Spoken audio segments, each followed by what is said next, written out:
Bien, decía Gervasoni que estas características propias del Estado federal argentino tienen algunas consecuencias. Lo más importante para él es que hay algunas provincias argentinas que se financian directamente mediante las transferencias del Tesoro Nacional, del Estado Nacional, y que viven de esta forma del resto de las provincias. ¿Cómo sucede esto? Bueno, hay varias provincias pequeñas que están fuertemente subsidiadas por el Estado Nacional y disfrutan de más recursos que si tuviesen que vivir de lo que efectivamente generan. Es decir, mediante estas transferencias que reciben del Estado Nacional, tienen y cuentan con una mayor cantidad de recursos que si tuviesen que financiarse con lo que efectivamente generan.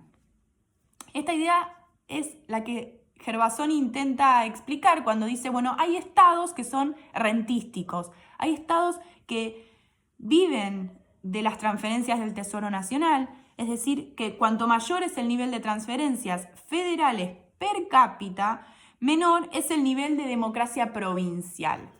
¿Por qué? Porque los estados provinciales van a estar directamente obligados con el Estado Nacional a funcionar en la clave que se les sea pedida. Esto tiene que ver con muchos juegos políticos y otras cuestiones que no intentamos analizar, sino en los hechos cómo funcionan nuestro federalismo. Entonces Gervasoni dice, hay estados que son estados rentísticos y a medida que crece las transferencias, a medida que crecen las transferencias por parte del Estado Nacional a las provincias, lo que sucede es que se vuelven híbridos estos regímenes porque, dice Gervasoni, hay una mezcla estable entre autoritarismo y democracia. Esto es bastante complejo porque lo que dice es, bueno, hay instituciones de la democracia que en la realidad no funcionan. Esto se puede ver claramente en el texto, no vamos a ahondar mucho para no hacer muy largo este recorrido, pero es importante que nos quedemos porque son dos conceptos claves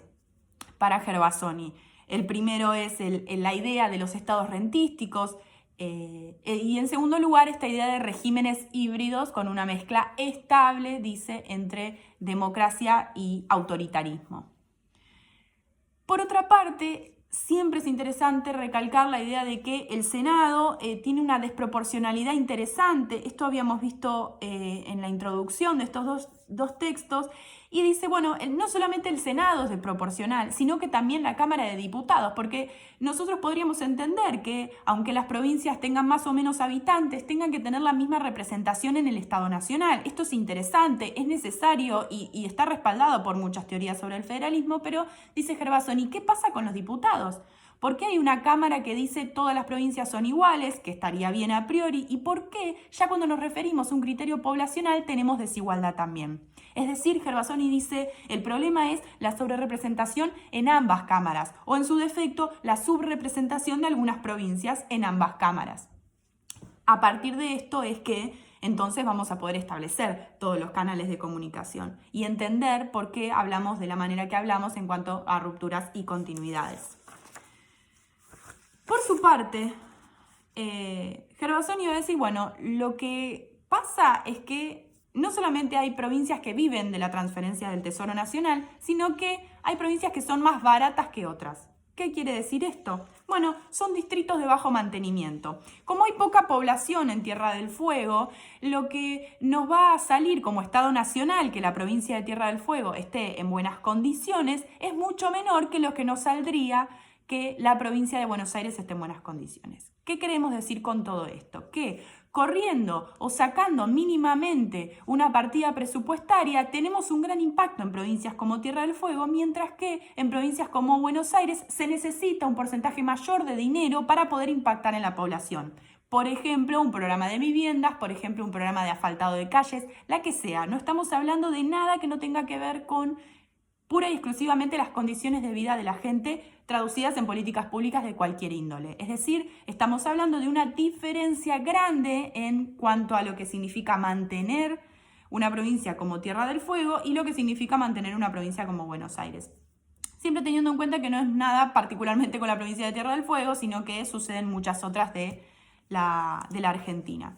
Pues bien, entonces Germán Lodola lo que va a hacer es decir, bueno, hay tres factores, hay tres recursos que conectan, que afectan la relación entre gobierno nacional y gobiernos provinciales. Estos tres factores a los que yo tengo que prestar atención, teniendo en cuenta todo lo que nos viene diciendo Gervasoni, son, mejor dicho, las instituciones fiscales, la política tributaria y, por su parte, la política financiera.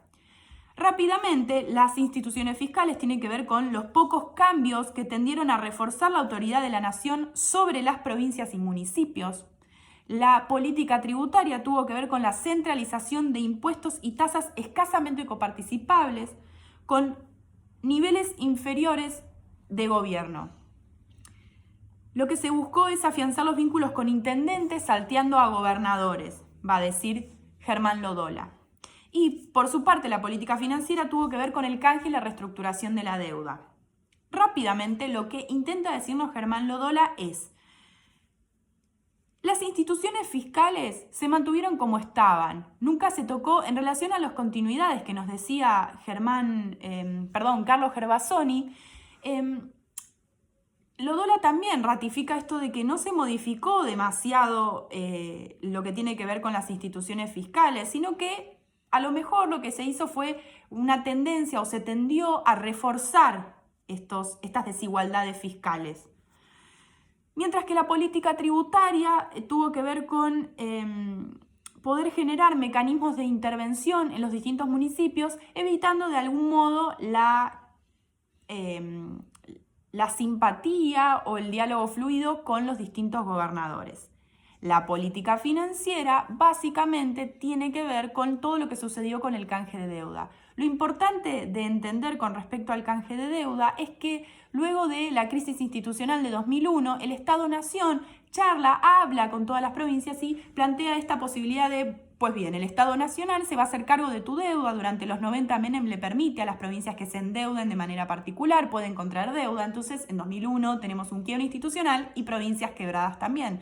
Entonces, lo que se va a analizar es la posibilidad de que el Estado Nacional contraiga esa deuda, se responsabilice sobre esa deuda, previo acuerdo con los gobernadores de un equilibrio fiscal mediante informes, notificaciones. El Estado Nacional necesita saber cuáles son las condiciones de las provincias para poder asumir la deuda. Es decir, se ordena de esta manera el Estado, el territorio y el gobierno nacional va a tener más información y más poder. Entonces, alineado con lo que nos decía Carlos Gervasoni, Germán Lodola dice: las instituciones fiscales, el primero de estos tres factores que afectaron la relación entre presidente y gobernadores, tuvo que ver con modificaciones que tendieron a reforzar la autoridad del Poder Ejecutivo sobre las provincias. Como decíamos antes, la reforma del régimen de coparticipación federal o el intento de reforma, la sanción de la ley de responsabilidad fiscal. Todo esto está claro en el texto, pero para que lo podamos ir mencionando. Como segundo punto tenemos todo lo que tiene que ver con la política tributaria. No hubo cambios estructurales, se procuró centralización de recursos mediante cuestiones como el impuesto al débito o crédito bancario y las retenciones a las exportaciones agropecuarias. Esto en cuanto a la política tributaria. O sea, se buscó que el Estado central pudiera tener más plata para distribuir, en términos claros, es esto. Y como tercer punto, la política financiera apunta a todo lo que decíamos sobre el canje de deuda y las negociaciones. Entonces, recapitulando, tanto Gervasoni como Lodola lo que hacen es hablarnos de los canales de comunicación y en el caso puntual de Lodola, es decir, tres factores que impactaron en esta relación. No solamente después de leer a Gervasoni tenemos claro que la política nacional y subnacional tienen un vínculo de comunicación muy estrecho, sino que cuando vamos a Lodola podemos ver específicamente qué cosas afectan estas relaciones, con un poco de análisis histórico sobre ciertas reformas que se dieron o que no se dieron, y particularmente haciendo foco en los problemas que trae el diseño federal argentino en cuanto a regímenes democráticos provinciales, en cuanto a regímenes fiscales y otras cuestiones que tienen que ver con la realización de políticas públicas Estado-Nación y Estado provincial.